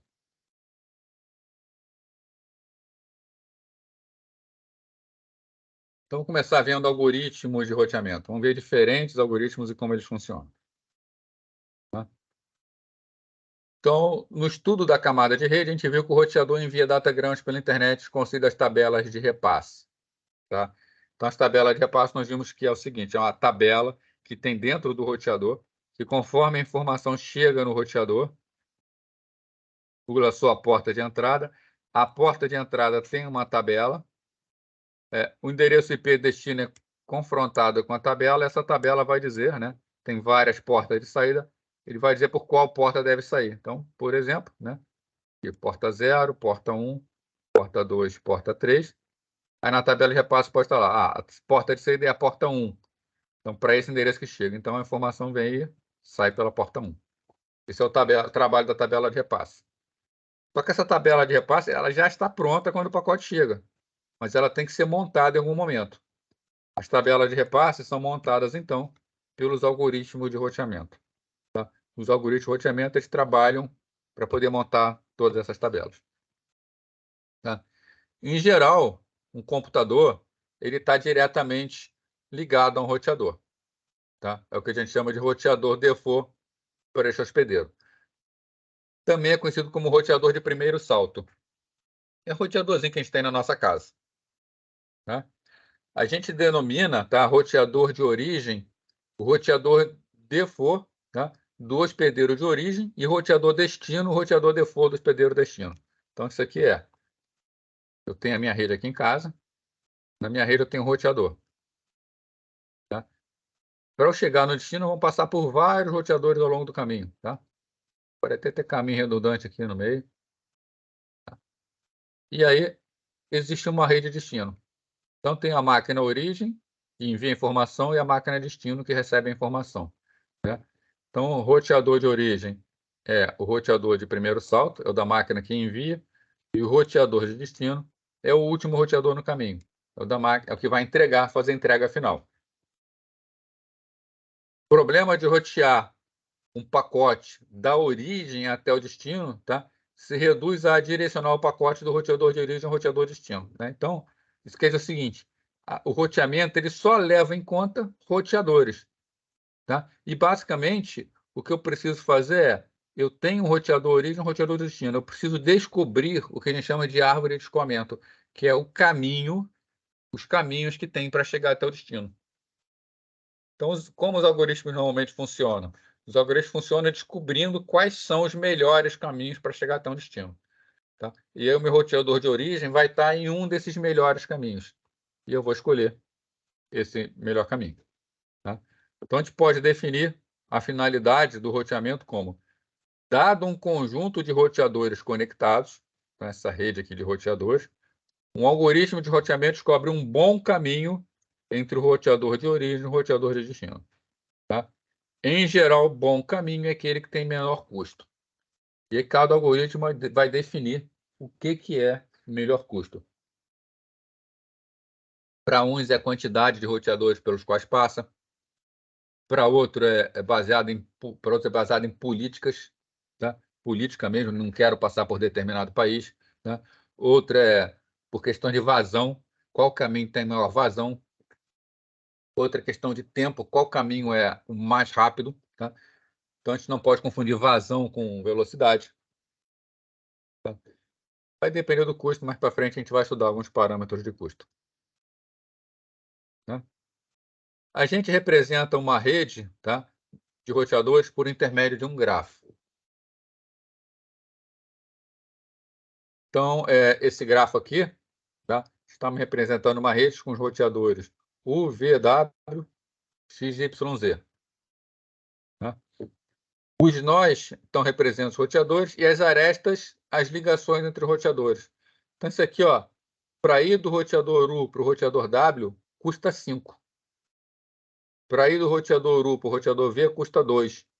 Para ir do roteador U para o roteador X, custa 1. Né? A meta natural, então, é o quê? É identificar o caminho de menor custo. Considerando isso aqui são os custos, eu quero aquele caminho que custa menos. Tá? Então, por exemplo, se minha preocupação é vazão, o custo pode ser o inverso da vazão. Né? Se todas as arestas tiverem o mesmo custo, ou seja, todo mundo tem custo 1, por exemplo, aí a gente tem um algoritmo conhecido como algoritmo do caminho mais curto, que aí é por onde é mais rápido. O algoritmo de roteamento ele pode ter algumas classificações, tá? Por exemplo, global, descentralizado, estático, dinâmico, né? Então, e outras. As duas principais são essas aqui. Tá? Então, sobre global e descentralizado. O que é um algoritmo de roteamento global? Calcula o caminho de menor custo entre a origem e o destino usando conhecimento completo e global sobre a rede. Tá? Isso aqui vocês podem imaginar o seguinte: você quer ir para um determinado lugar na cidade, tá? Vocês estão numa determinada cidade, vocês não conhecem aquela cidade. Se você usa o GPS conhece todos os caminhos de todas as redes. A mesma coisa vale para o Waze. Você conhece todos os caminhos de todas as redes, tá? Da rede. Então, ele calcula o menor caminho conhecendo toda a rede. Tá? O descentralizado não, é aquele onde ele é calculado de forma iterativa e distribuída. O algoritmo ele não conhece a rede inteira, mas ele sabe quem são os seus vizinhos e ele confia que os vizinhos sabem chegar no destino. Seria mais ou menos como você sair de carro, que quer ir para um determinado lugar que você não conhece. Aí você sai de carro assim mesmo. Você chega na esquina e pergunta: como é que eu faço para chegar no bairro X? Aí a pessoa fala, vai por ali. Ele só fala, vai por ali. Ele não dá a informação completa. Aí você vai por aquele caminho. Mais adiante pergunta, como é que eu faço para chegar no bairro X? Então você vai passo a passo descobrindo. Tá? Então são as formas que os algoritmos têm de trabalhar. Esse descentralizado aqui, obviamente, ele é um algoritmo mais antigo. Tá? Ele, se a gente for falar em termos de internet, é o algoritmo utilizado pelo protocolo RIP. O RIP é o protocolo original de roteamento da internet. Tá? Esse aqui de cima, onde a gente já conhece a rede inteira, se a gente for lá em termos de internet, é um protocolo conhecido como OSPF. Tá? Estou botando aqui só os protocolos oficiais da internet. Tem outros, né? Por exemplo, protocolos da Cisco, que são proprietários, que tem uma mistura dessas características também. Tá? Mas o OSPF é um protocolo que, numa primeira fase, ele descobre a rede inteira. Numa segunda fase, é que ele calcula o roteamento. Tá? Os dois funcionam perfeitamente bem. Tá? O problema que levou do RIP a ser descontinuado e colocar o SPF no lugar foram outros problemas que a gente vai discutir mais para frente. Mas as duas formas funcionam muito bem. Os dois algoritmos funcionam muito bem. Agora, também podem ser classificados como algoritmos estáticos ou dinâmicos. Né? O roteamento estático é aquele que as rotas mudam muito devagar ao longo do tempo. Tá? É muitas vezes, então, como resultado de intervenção humana. Então, se a gente tem uma determinada característica onde as coisas mudam muito devagar, o algoritmo de roteamento não precisa ficar procurando por mudanças. Isso aqui, assim, de uma forma bastante simplista, tá? Não é só para poder dar um exemplo próximo, tá? Mas não é exatamente isso. É um GPS sem conexão com a internet. Você tem todas as rotas dentro dele e você já sabe de antemão quanto custa ir por cada uma. Então, o GPS ele já calcula o caminho, é praticamente estático. De um lugar para outro, ele já sabe o caminho que vai ser feito. Se tiver um engarrafamento, um congestionamento naquele meio do caminho, ele não tem como saber, ele vai sempre indicar o mesmo caminho, né? Já o roteamento dinâmico, não, ele muda o caminho, as rotas, à medida que a carga de tráfego muda, a topologia da rede muda. Então, isso aqui seria mais um aplicativo do tipo Waze, né? Onde ele conhece as rotas, mas ele vai te oferecer um caminho de uma origem ao destino, dependendo daquilo que está acontecendo no momento, né? Então, obviamente, os algoritmos dinâmicos eles são melhores que os algoritmos estáticos, tá? Eles dão caminhos melhores, né? Embora, em muitas situações, a gente possa usar o estático sem problema nenhum, tá? A gente vai também discutir mais para frente, quando discutir as configurações, quando é melhor usar um, quando é melhor usar outro, tá? Em um algoritmo sensível à carga, os custos de enlace variam dinamicamente para refletir o nível corrente de congestionamento, tá? Então, aqueles que são sensíveis à carga, eles dão melhores resultados, porque se a situação dos roteadores está mudando com o tempo, ele muda as rotas com base nisso. E essa foi a grande diferença do SPF para o RIP, tá? O problema do RIP que levou a ser trocado pelo SPF não foi por ser centralizado, descentralizado ou de ser global. É que o RIP ele sempre escolhe o mesmo caminho, tá? Embora ele seja dinâmico, ele tem um comportamento de sempre escolher o mesmo caminho, desde que não haja uma queda de enlace, né? Rompeu o enlace, beleza, ele muda. Agora, se não romper o enlace, se os enlaces estão todos funcionando, não importa a carga da rede, ele sempre oferece o mesmo caminho. O SPF não, ele muda o caminho de acordo com a mudança de carga da rede. Então, ajuda muito, por exemplo, no controle de congestionamento.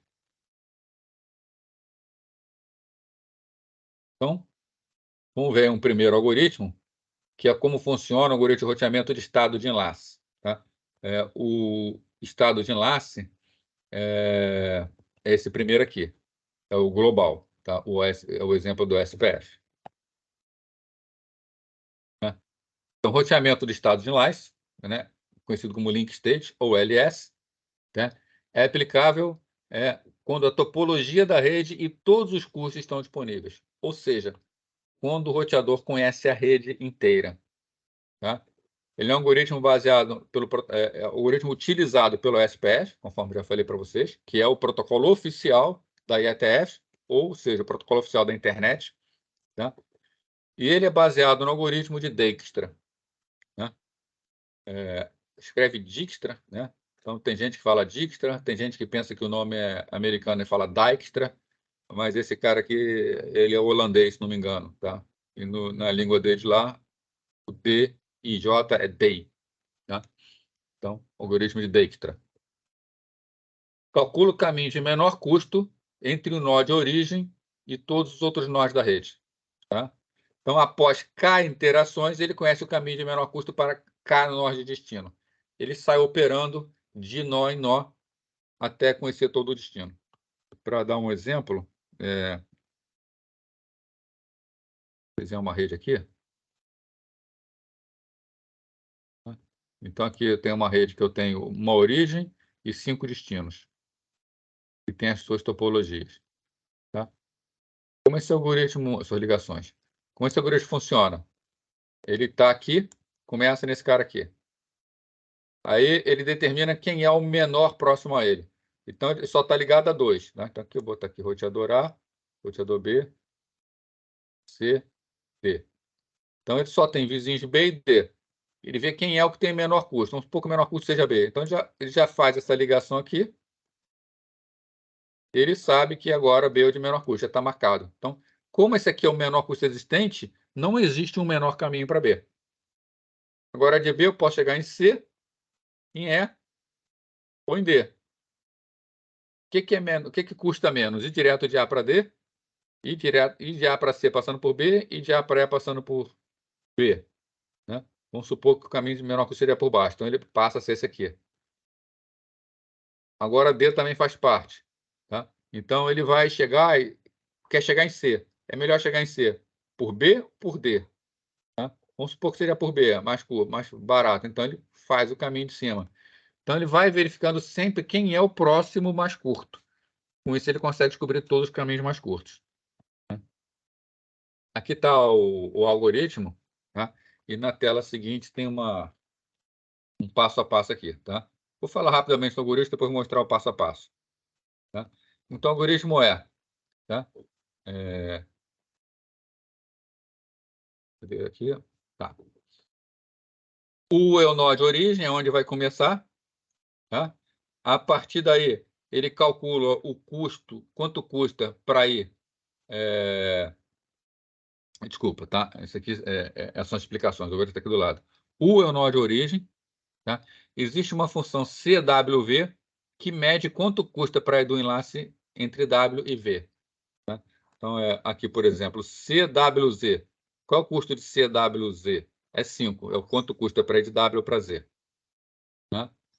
DV é o custo do caminho de menor custo da origem até o destino V. Tá?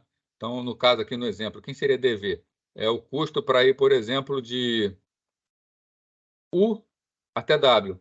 Eu tenho alguns custos para ir de U até W. Eu tenho um custo por cima é 5. Para... Aliás, desculpa. Tá isso mesmo. Tá? Aqui eu posso, por aqui também é 5, ó. 2 mais 3, 5. Eu posso fazer um caminho aqui por baixo. Aí o custo aqui por baixo é 4. 1 mais 3, 4. Eu tenho outro caminho aqui que é custo 3, ó. 1 mais 1 mais 1, 3. Tá? Então, tenho vários caminhos. O DV significa o custo desse caminho.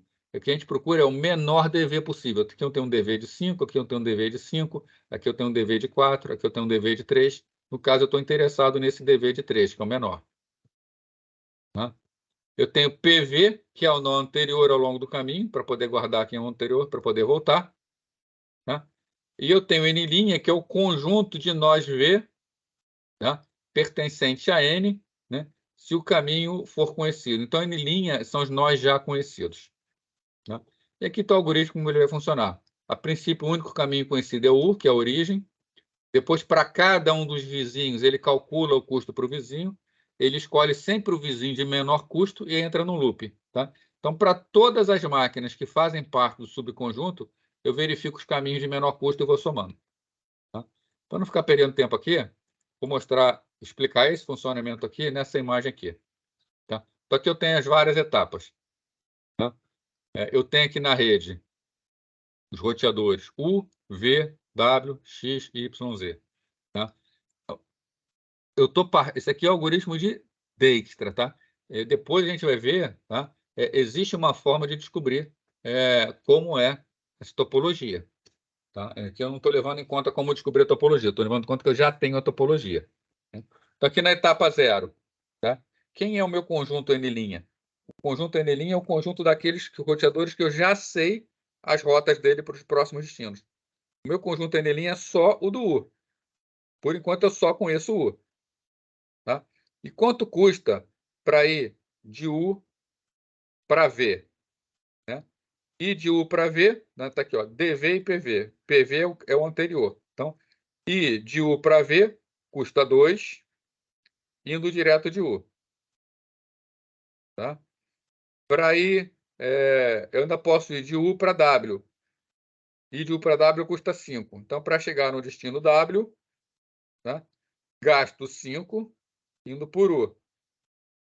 Já está deixando marcado aqui. Né? Então, por enquanto, o único que eu conheço é esse cara aqui. Então, tenho o gasto aqui de 5, que é o gasto direto para ir para W. Eu tenho o gasto de 2, que é o gasto para ir para V. Eu tenho o gasto de 1, que é o para ir para X. Então, está aqui, ó, gasto 1 para ir para X. E para chegar em Y e para chegar em Z. U não chega diretamente em Y e Z. Tá? Então, custo para Y, custo para Z é infinito. Então, quando eu faço a primeira rodada aqui, eu tenho custo para ir para quem? Para V, para W e para X. Para V custa 2, para W custa 5, para X custa 1. Quem eu vou selecionar? Eu sempre seleciono o menor custo da rodada. Tá? Menor custo é 1 para chegar em X. Então, nesse momento, eu já tenho determinado o custo de 1 para X. Como nenhum outro custo é menor, é impossível chegar em X com custo menor do que 1. Então, considero que X já está resolvido. Então, X Está resolvido. Estou resolvido U, estou resolvido X. Então, X passa a ser considerado permanente. Então, no passo 2, X já é permanente. Então, agora avalio todos os vizinhos novamente. Tá? Quanto custa para chegar em V? Para chegar em V, eu posso gastar 2 vindo por 1, ou posso gastar 3 vindo por X, né? Porque é o 2 que custa de X para V, mais o 1 que custa para chegar em X. Então, por esse caminho aqui custa 2, por esse caminho aqui custa 3. Qual caminho vai ser escolhido? O de menor custo. Então, 2. Tá? Então, chego em U, chego em V, gastando 2, e o caminho é por U. Para chegar em W, antes custava 5, né? Estava lá 5, tá? Diretamente por U. Se eu vier de V, V não posso ver que não está marcado. Se eu vier de X, se eu vier de X, para chegar em W custa quanto? 3 mais 1. Então, custa 5. Então, o custo que estava na tabela, que era 5, que era o custo direto, agora quanto é o custo? É 4. Tá? Então, custo por baixo, 4. O custo para chegar agora no X, tá? É ele mesmo, então não conta. O custo para chegar no Y, tá? Aqui está o Y.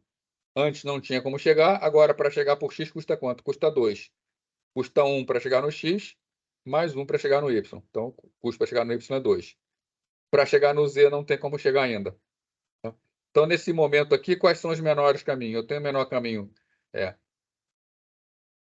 para V ou para Y. Tá? Aí agora eu tenho que escolher um deles. Ou vai ser V ou vai ser Y. Tá? Vou então escolher aqui, no caso, o Y. Tá? Tanto faz escolher um ou outro. Então, Y passa a ser permanente. No próximo passo, eu vou olhar o conjunto permanente quem chega a partir de U, de V, de X e de Y. De U, de X e de Y. Tá? Vou montar a tabela novamente aqui. Tá? A nova entrada foi de Y, então as mudanças são: eu custava 3 para chegar em W, vindo de... eu custava 4 para chegar em W, vindo de X. Se eu vier por Y, Y custa 2 para chegar nele, mais 1 para chegar. Então, se eu vier para o Y, o menor custa 3. Tá? E eu já consigo chegar agora em Z. 1, 2, 3, 4. Com 4 eu chego em Z. Tá? O menor aqui do caminho agora, dessa linha, é o V. Então, ele passa a ser o permanente. E eu vou ficar sempre nesse processo. Eu vou ficar sempre pegando o menor. Tá? Então, acrescentei V. No próximo passo, se eu mantiver, eu vou acrescentar o W. E depois eu acrescento o Z. Chegou no final, eu já acrescentei todo mundo à minha rede como sendo visitado. Tá? Então, todos já estão marcados. Essa tabela aqui, então, é a tabela que me dá o menor custo para chegar em cada destino. Para eu chegar em V, o melhor é por U. Para eu chegar em W, o melhor é por Y. Para eu chegar em X, o melhor é por U. Tá? Então, para chegar em Y, o menor é por X. Para chegar em Z, o menor é por Y. Tá? O que essa tabela está me dando? Ela está dando não só o custo, quando ela já está dando o caminho. Tá? Deixa eu apagar aqui tudo para poder mostrar. Né? Como essa tabela mantém o final, o que eu tenho aqui? O que essa tabela está me mostrando? Ó? Qual o melhor caminho para chegar em V? É por U. Tá? Então, para chegar em V, o melhor caminho é direto aqui, está em vermelho. É o caminho que eu sigo. Qual o melhor caminho para chegar em W? É por Y. Tá? Então, o melhor caminho para W é Y. Então, esse caminho que eu vou marcar. Qual o melhor caminho para X? É por U. Então, esse caminho aqui que eu vou marcar. Qual o melhor caminho para Y? É por X. Então, esse caminho aqui. Qual o melhor caminho para Z? É por Y. Então, esse que eu vou marcar. Então, essas são as rotas que foram determinadas. Né? Se eu quiser ir de U para V, é direto. Se eu quiser de U para W, é por aqui por baixo. Se eu quiser de U para Z, é por aqui por baixo. U para Y, por aqui por baixo também. Direto para X, direto aqui. Então, executando esse algoritmo, eu encontro o que eu chamo de árvore de escoamento. São os caminhos que escoam de U para qualquer outro lugar. Tá? Então, esse é o trabalho que o roteador vai fazer. O algoritmo de roteamento é isso. Com base nisso, ele monta a tabela de repasse e ele pode trabalhar. Então, quando o algoritmo termina, o que nós temos? Né? O predecessor de cada nó ao longo do caminho e o custo para o nó. Né? Então, aqui, ó, eu também sei o custo. Né? Para ir de U para Z, custa 4. 1, 2, 3, 4. Para ir de U para W, custa quanto? 3. 1, 2, 3. Tá? Então, a gente repara aqui, embora U tenha um caminho direto para W, o custo é 5. Se eu fizer um caminho mais longo, o custo é 3. Tá? Então, significa que, nesse caso, é melhor fazer o caminho mais longo. Então, com isso, a tabela de repasse pode ser construída.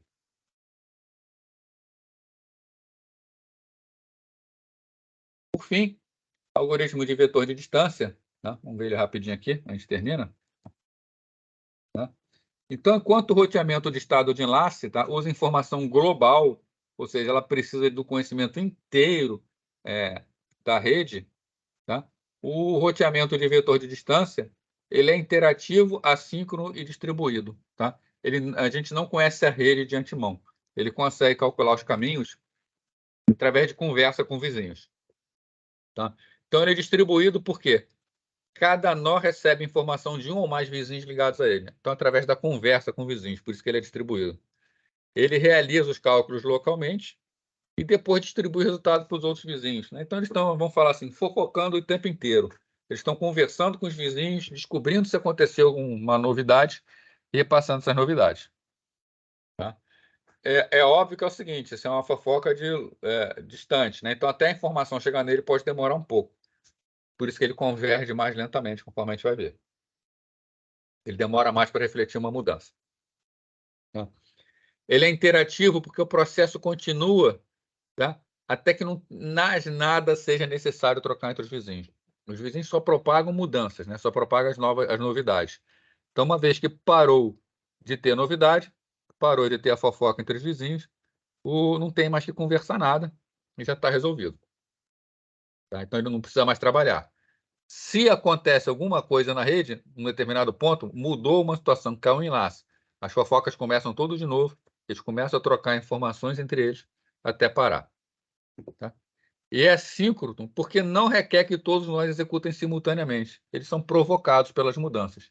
Sempre que acontece uma novidade, essa novidade se propaga, eles são provocados e eles começam a tomar as providências. Isso é utilizado pelos protocolos de roteamento RIP.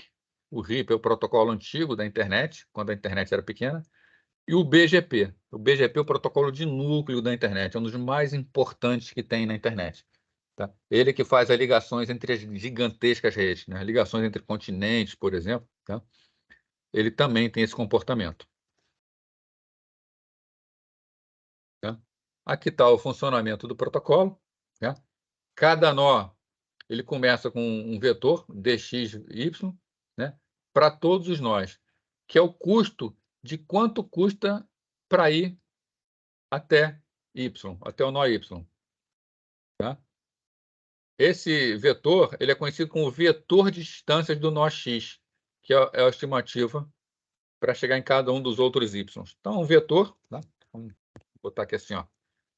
É um vetor dx que diz para ir do nó x quanto custa para ir para cada um dos outros roteadores, por exemplo, W, B, Z, U. Né? Ele vai ter informações de custo para cada um desses destinos. Tá? Cada X mantém os seguintes dados de roteamento. Então, o roteador X, que está na rede, ele está lá na rede, ele sabe que ele tem alguns vizinhos, é só quem ele sabe. Ele só vai conversar com esses vizinhos. Mas ele vai ter informação de todo mundo. Então, o vetor distância, né, contém estimativa. Então, para cada vizinho, o custo para ir dele até o vizinho. O vetor distância contém a estimativa do custo de x para os destinos de y e n. Vou botar aqui assim. Deixa eu desenhar que vai ser mais fácil. Você tem... Esse cara tem o vetor dele. Ele sabe que para ele ir... Vou botar aqui, vetor A, roteador A. Ele sabe que para o roteador A ir para o roteador B custa 5. Para ir do A para o C, custa 6. Tá? São os vizinhos dele, B e C. Ele tem um tabelão onde ele sabe, nesse tabelão dele, então ele tem os custos, né? Para ir de A até B, custa 5.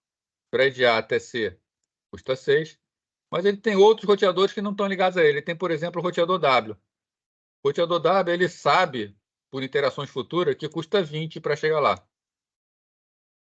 Ele sabe que custa 20, tá? Mas aí, de repente, o roteador B conta para ele o seguinte: o roteador B, ó, teve alterações nas minhas rotas e eu consigo chegar em W com 7. Aí, o que o roteador A sabe? Ó, eu chego em W por 20. Ele chega em W, mas ele guarda uma outra informação, passando por C. Ele chega em W passando por C, custa 20. O roteador B custa 7 para chegar em W. E eu gasto 5 para chegar no B. O que ele aprende com essa informação que ele recebeu? Que se ele, em vez de usar C, ele passar a usar o B, quanto vai ser o custo dele para W? Vai ser os 5 que ele custa para B, mais 7 que ele custa para W. Então, o que ele faz agora? Ele muda a tabela dele. Não, para W eu não vou mais por C. Para W agora eu vou por B. E eu vou gastar 12 para ir até W passando por B. Né? Então, a ideia do vetor de distâncias é: todos os roteadores conversam, todos eles falam os custos deles para chegar até determinado destino, e a roteadora olha para sua própria tabela. Pô, se eu estou indo por aquele caminho, é mais caro, então eu vou por esse novo caminho. Né? Por outro lado, pode ser o contrário também. O caminho que ele está indo, o cara fala, ó, de repente o B fala, ó, bicho, custava 7, mas agora começou a ficar caro para mim, está custando 30. Mas ele sabe que o C falou para ele o seguinte, ó, C, eu chego com 14. Aí ele vê, ó, agora voltou a ser melhor ir por B. Melhor dizendo, voltou a ser melhor ir por C. Né? Então, conforme as informações vão propagando, elas vão mudando. Os roteadores vão mudando seu estado. Né? Isso é mais lento do que no estado de enlace que a gente viu anteriormente. Porque o estado de enlace, o roteador conhece toda a rede e calcula imediatamente. Aqui não. Aqui as mudanças vão propagando, e cada vez que propaga uma mudança, muda o estado do roteador. Então, isso aí vai indo para frente, leva um tempo para convergir até que todo mundo chegue num acordo de qual é o melhor caminho. Né? Só que explicando, né, como fazer isso, né? Na verdade, mais ou menos o que eu expliquei ali naquela imagem, né? Ele vai fazendo a atualização das suas tabelas da maneira como a gente vê aqui. Né? Então, qual o menor caminho para chegar em Y? Tá? Então, um roteador X. Tá? Tá, José, sem problema. O roteador X, qual é o menor caminho para ele chegar em Y? Ele vai pegar o menor caminho de C até cada um dos seus vizinhos, mais quanto ele custa para chegar naquele vizinho. Tá? Então, aqui, Y são os vários vizinhos de X. Né? Então, ele vai ver quanto custa para aquele vizinho chegar e quanto custa para ele chegar no vizinho. A menor soma é que ele vai utilizar para a tabela dele. Aqui tem um algoritmo, tá? Português estrutural explicando isso. Né? Mas vamos ver aqui na imagem como ele faz. Tá? Então, tem essa rede aqui. Tá? Eu tenho então, como funciona aqui? A tabela do custo de X. Tá? De início, o que é que X sabe na primeira interação? X sabe que ele gasta 2 para chegar em Y. Então, o custo de X para X é 0. Claro, já está nele. O custo de X para Y é 2. E o custo de X para Z é 7. Tá? Qual é a situação de Y? Y sabe que ele não conhece os outros custos, mas ele sabe que o custo dele até X é 2. O custo dele até Y é 0, é ele mesmo. E o custo dele até Z é 1. Por outro lado, o que o Z sabe? Que ele custa 7 para chegar em X, que ele custa 1 para chegar em Y e que ele custa zero para chegar nele mesmo. Tá? Todos os roteadores repassam essas informações. Tá? Então, o X aqui, ele manda essa informação para o Y e para o Z. Manda para todo mundo. O Y manda essa informação para X e Z, e o Z manda a informação para Y e X. Então, eles trocam informações entre eles. Quando eles trocam, o que o X vai descobrir aqui? Ó? O X custava 7 para chegar em Z. Tá? Mas Y falou para ele que chega com 1. Né? Quando o Y falou para ele chegar com 1, ele vê o seguinte, poxa, o Y chega com 1 e eu chego com 2 até Y. Então, eu vou chegar até Z com custo 3. Então, o custo dele agora até Z passa a ser 3. Né? O que é que Y vê? Y recebe o custo dos outros, ele compara. O custo de todo mundo é mais caro. Né? O Y vê que o seguinte, o Y chega até o X com custo 2, mas o Z falou que custa 7, então ele não vai usar o Z. Né? E o Y chega até Z com custo 1, e o X falou que chega lá com custo 7, então ele não vai usar. Então, nesse momento, a tabela de Y não mudou. Como a tabela de Y não mudou, o que o Y faz? Ele não propaga nenhuma informação nova para os vizinhos.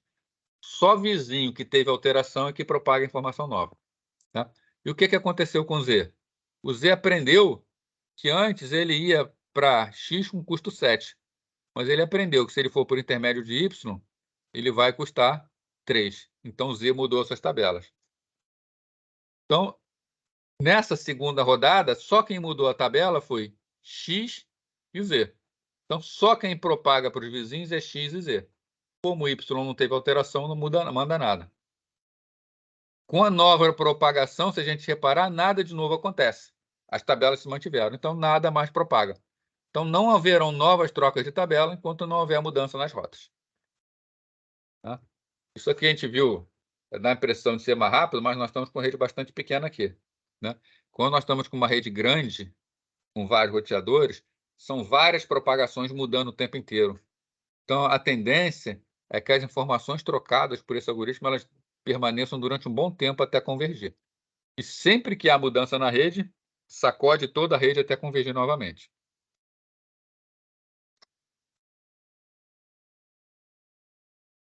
Tá ok, pessoal? Tá tudo tranquilo aí?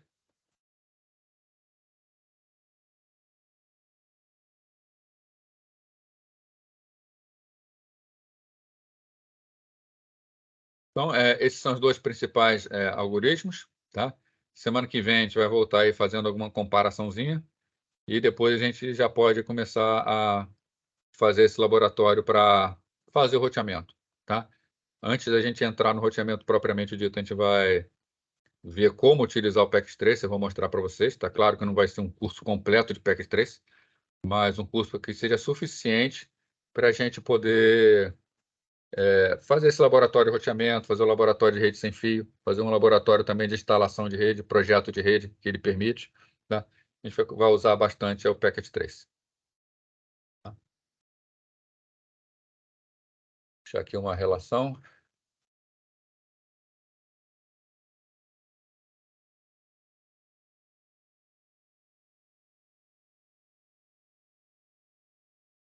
Bom, gente, nenhuma pergunta aí? Esse algoritmo aqui a gente estudou, tá? Mas a gente vai ver que a gente não precisa conhecer esses algoritmos. Né? Quando é que esses algoritmos são utilizados? Esses algoritmos são utilizados para se desenvolver protocolo de roteamento. Tá? No laboratório, o que a gente vai fazer? A gente sabe que os algoritmos são dessa maneira, a gente vai fazer a configuração do RIP, a gente vai fazer a configuração do SPF, e aí com isso a gente vai ver esse algoritmo funcionando, o simulador vai mostrar a propagação, vai mostrar as rotas sendo distribuídas e tudo funcionando. Tá? E a gente pode montar o nível de rede que a gente quiser para fazer essas rotas. Tá? Mas lembrando, esse algoritmo aqui é só para a gente ter conhecimento que ele existe e ter noção de como são o funcionamento do RIP e do SPF. No laboratório a gente vai configurar de forma bem mais facilitada. Tá? Então tá, pessoal, bom final de semana para vocês. Tá? Quem tiver com horário aí pode sair, quem quiser ficar conversando qualquer coisa, precisar falar, tiver dúvida, é só falar aí que a gente fica mais um tempo aqui. Tá? Eu preciso de uma ajudinha. consegue me escutar? Vitor falando. Oi, Vitor. Deu uma embolada aí. Pode falar de novo? Opa, melhorou? Melhorou. Eu estou precisando de uma ajuda sua com o Wireshark. Aham. Tá, a gente vê aqui. Beleza. Deixa eu só terminar aqui a gravação e a gente já vê aqui.